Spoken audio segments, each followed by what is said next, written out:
पाकिस्तान की drama history में बहुत कम ऐसे ड्रामे हैं जिनके ऊपर ठीक ठाक बजट लगा हो लेकिन वो साथ में स्टोरी नेक्स्ट लेवल की क्रिस्प हो, उसके अंदर कुछ ऐसा हो जो आपको एंड तक हुक करके रखे, जिसको स्किप करने की जरूरत पेश ना आए। आपको इसी साल याद होगा जब खई ड्रामा खत्म हुआ था तो मैंने कहा कि मतलब बहुत देर लग जाएगी पाकिस्तानी ड्रामा इंडस्ट्री में ऐसा कोई नया ड्रामा आए, लेकिन खई के ही बजट को अगर हम 3 से मल्टीप्लाई करें और कहें कि भैया एक और खई जैसा ड्रामा देखने को मिले तो उसका नाम है दुनियापुर। दुनियापुर एक ऐसा ड्रामा है जिसकी पहली 6 एपिसोड्स ने मुझे हिला के रख दिया। पहले तो मुझे यकीन ही नहीं आ रहा था देखने के बाद कि भैया ऐसे में ये वाकई किसी पाकिस्तानी प्रोडक्शन हाउस ने बनाया होगा, लेकिन भाई ये माननी पड़ेगी बात कि अब हमारा लेवल ज्यादा नहीं तो एटलीस्ट इस ड्रामे के अंदर नेटफ्लिक्स के साथ मैच कर गया। अगर इस ड्रामे को फर्दर मैं एक लाइन के अंदर एक्सप्लेन करना चाहूं तो जितना मजा आपको गैंग ऑफ वासेपुर देखने का आया था उतना ही मजा आपको दुनियापुर देखने का आएगा, जो कि ग्रीन एंटरटेनमेंट का सिग्नेचर ड्रामा है।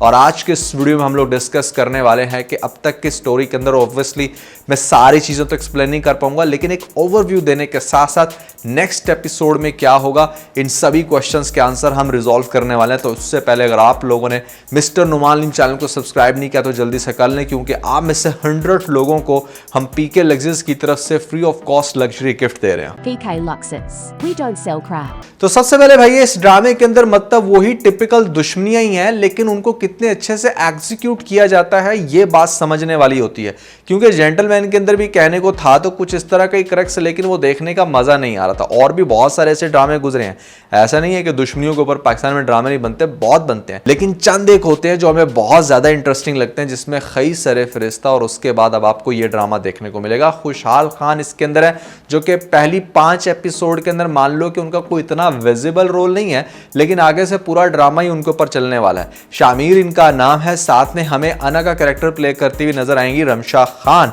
जो कि बेसिकली नवाबों की बेटी है। अब वो नवाब जो इसका बाप दिखाया गया ना, वो नेक्स्ट लेवल का कमीना के मतलब उसको एक बहुत ही शातिर बंदा दिखाया गया है, जिसने कभी किसी जमाने में शायद अपने घर की काम वाली के साथ, ये मेरी ऑब्जर्वेशन है, कि इतना बुरा सलूक किया होगा, मान लो उसके बहुत क्लोज हुआ होगा, जो उसके बेटे को बर्दाश्त नहीं था, जिसको हम साहिब बोलते हैं, जो हमारे नुमान इजाज का कैरेक्टर प्ले करने लग रहे हैं। जब उसने देखा कि मतलब ये जो नवाब जिसकी हम इतनी खिदमत कर रहे हैं ये मेरी ही माँ के साथ रंगरलियां मना रहा है, तो वो इसके खिलाफ खड़ा हो गया। पॉइंट आपको शायद आगे जाकर एक्सपोज किया जाए, अभी तक इस ड्रामे के अंदर एक्सपोज नहीं किया गया, बट मेरी गट फीलिंग है कि कुछ ऐसा ही हुआ है पास्ट के अंदर। अब क्या होता है कि यहाँ पर जो साहिब इसका बेटा जब इसकी माँ के साथ इतना बुरा हुआ, ये अपनी माँ को लेकर अलग होता है और अपने उस नवाब के खिलाफ खड़ा होता है। तो देखो, जब आप अपने कोई राइट हैंड बनाते हो, ऐसे लोग बनाते हो जिनके ऊपर आप बहुत ट्रस्ट करो, फिर आपने उनका ट्रस्ट खराब भी नहीं करना होता, आपने उनके साथ ज्यादती भी नहीं करनी होती, जो नवाब ने बेसिकली इसकी माँ के साथ की, जिसकी वजह से आपको दिखाया गया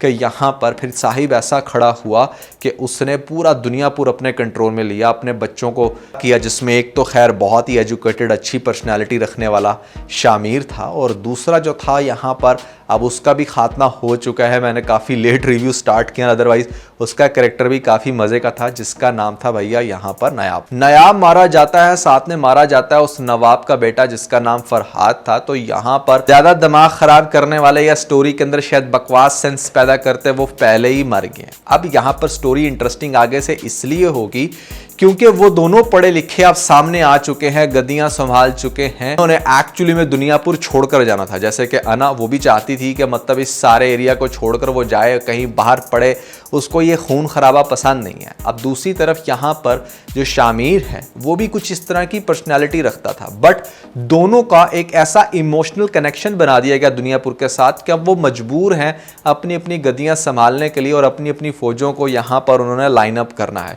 इस ड्रामे के अंदर सबसे ज्यादा इंटरेस्टिंग चीज आपको वही देखने को मिलेगी जो गेम ऑफ थ्रोन में, कि कभी किसी की हुकूमत, कभी किसी के पास पावर, कभी कोई यहां पर फोर्स आ गई, किसकी हुकूमत किसके पास आ गई। तो कुछ वैसा ही टच आपको बड़ा क्विक मैनर के अंदर दिखाने की कोशिश की जाएगी, जिसकी वजह से अब तक आपको ड्रामा बड़ा अच्छा लग रहा है और आगे भी बहुत ज्यादा लगने वाला है। अब जरा सुनते जाएं कि होगा क्या। सबसे पहले तो आपको दिखाई गई है यहां पर एक ऐसे इंसान के पास भी पावर है, जो एक पुलिस ऑफिसर है, जो लॉ के ऊपर चलता है। अब एक ऐसा इंसान जो कहने को सिर्फ SHO है, मान लो कि उसको थोड़ी सी अच्छी डेजिग्नेशन दे देते इस ड्रामे के अंदर, और फिर उसके ऊपर वाली बाकी के लोग, ताकि इसके पास ज्यादा पावर होती। SHO तो खैर बहुत ही छोटी पोस्ट होती है मेरी नज़र में, क्योंकि जिस तरह की वारदातें होनी है ना इस ड्रामे के अंदर, इसको कम से कम एसपी से स्टार्ट करना चाहिए था। अच्छा खैर, अब हुआ क्या कि यहाँ पर उसको भी फोर्स मिलती है और आगे से जो इस एसएचओ का सीनियर वो डायरेक्टली मिला हुआ है नवाब के साथ। अब ये बात इस एसएचओ को नहीं पता,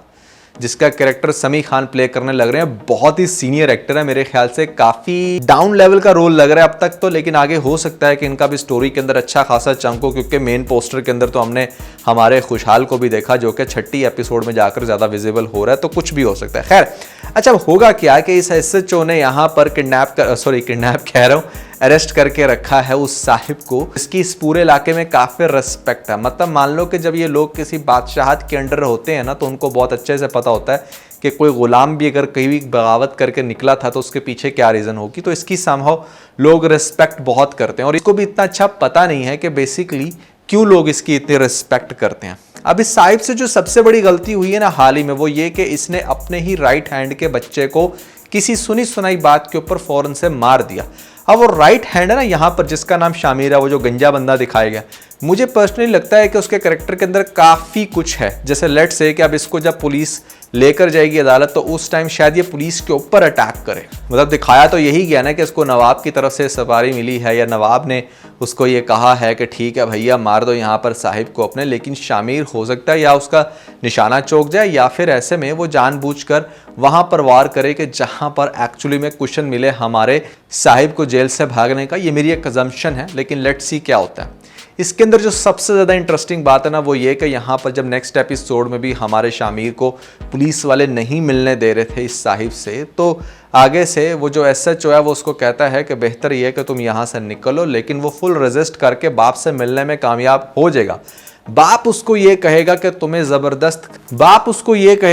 ज़बरदस्त कसाई से मिलना है। अब ये ज़बरदस्त कसाई मतलब ऐसे में जहाँ पर बहुत सारे डॉन होते हैं, तो वहाँ पर छोटे छोटे इलाके के अंदर और भी बहुत सारे डॉन होते हैं जिनका अच्छा खासा रोल होता है। ये सारे छोटे रोल मिलकर किसी बड़े डॉन को पावरफुल बनाते हैं, और इस तरीके से फिर इनकी पावर बनती है। तो इस साहिब को पता होगा कि अच्छा ऐसी सिचुएशन में कौन काम आ सकता है, तो वो ज़बरदस्त कसाई का नाम लेता है बाप। तो बेटे के दिमाग में ये बात बैठ जाती है, ऑल्दो वो इसके ऊपर कोई एक्शन नहीं लेता, क्योंकि वो पहले सिर्फ एक ही माइंड बनाकर जाता है कि उसने अपनी बहन को छुड़वाना है। अब जब बहन को छुड़वाने के लिए जाएगा वहां पर उनके घर में दावा, तो बड़े बुरे तरीके से वहां पर अपने बंदे मरवा के बहन की बुरी कंडीशन देख के आ जाएगा, उसको निकाल नहीं पाएगा।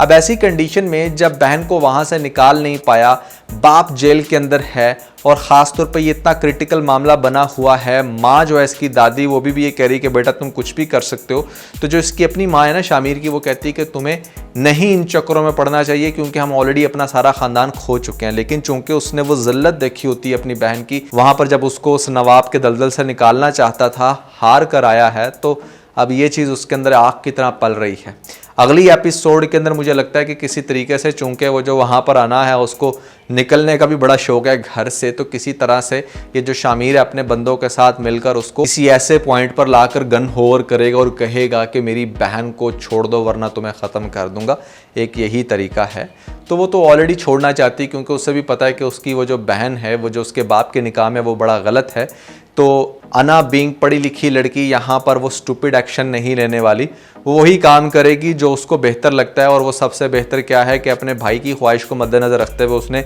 दुनियापुर को नहीं छोड़ना, दुनियापुर के ऊपर अपना राज उसने बना कर रखना है। तो बहन को हो सकता है कि वो छोड़ दे, जिसके ऊपर बाप बहुत भरम हो और वो कहे कि आज तुमने दुनियापुर को कमज़ोर कर दिया या व्हाट्सोएवर। बट भैया ऑन दी अदर साइड यहाँ पर हमारा जो शामिर है, जो अपनी बहन को भले छुड़वा भी ले, लेकिन सबसे बड़ी प्रॉब्लम ये है कि उसने भी दुनियापुर के ऊपर अपना राज करना है, क्योंकि उसका बाप यही चाहता है और उसने अपना भाई खोया है। तो ये सारी इमोशनल अटैचमेंट्स उसके साथ भी बन रही हैं। देखो इस सारे मामले में सबसे पहले क्या करेगी कि जब डेफिनेटली उसे किसी प्रेशर के अंडर यहाँ पर छोड़ना पड़ेगा उसकी बहन को, तो हमारी ये जो अना है ये जाएगी उसी ज़बरदस्त कसाई के पास। इसको भी पता होगा, तो ये उससे जाकर पहले डील कर लेगी। और मुझे लगता है कि यहाँ पर शामिर थोड़ा सा लेट हो जाएगा। अब एक चीज़ यहाँ पर समझने वाली है कि अगर ये जो शमशेर है, ये जो गंजा आपको दिखाया गया, ये गंजा अगर उस दिन अटैक करेगा रॉकेट लॉन्चर से दूसरा हमारे साहिब को बचाने के लिए, और बाद में ये कहेगा कि उसी ने जान बचाई है इसलिए क्योंकि वो उसका नमक खाता रहा है और पहले जो उसने सब कुछ किया वो इसलिए क्योंकि उसके बेटे को मार दिया था,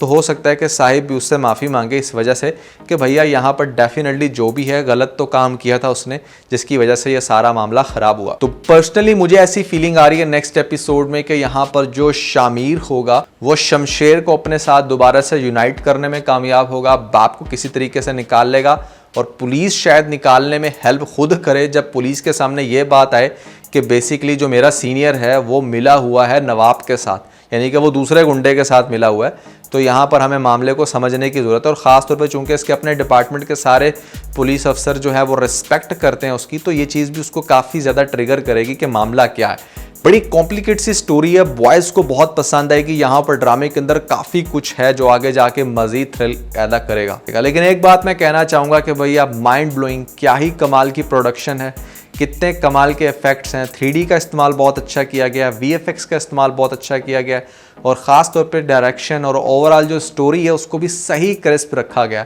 नज़र आ रहा है कि बजट सही डायरेक्शन में यूटिलाइज हुआ है और सभी कैरेक्टर जो आपने लिए हैं वो माइंड ब्लोइंग, उन्होंने एक्टिंग भी बहुत अच्छी की अब तक। तो लेट्स सी आगे से कैसा जाता है ड्रामा, क्योंकि अब आमने सामने हो गए हमारे अना और शामिर, दोनों क्या गद्दी संभालते हैं। एक बात तो कंफर्म है कि आगे जाके दोनों अपनी फ़ौजें लड़ा लड़ा के जब एक दूसरे की फ़ौजें ख़त्म कर लेंगे तो तब तक इन दोनों को एक दूसरे से प्यार हो जाएगा, क्योंकि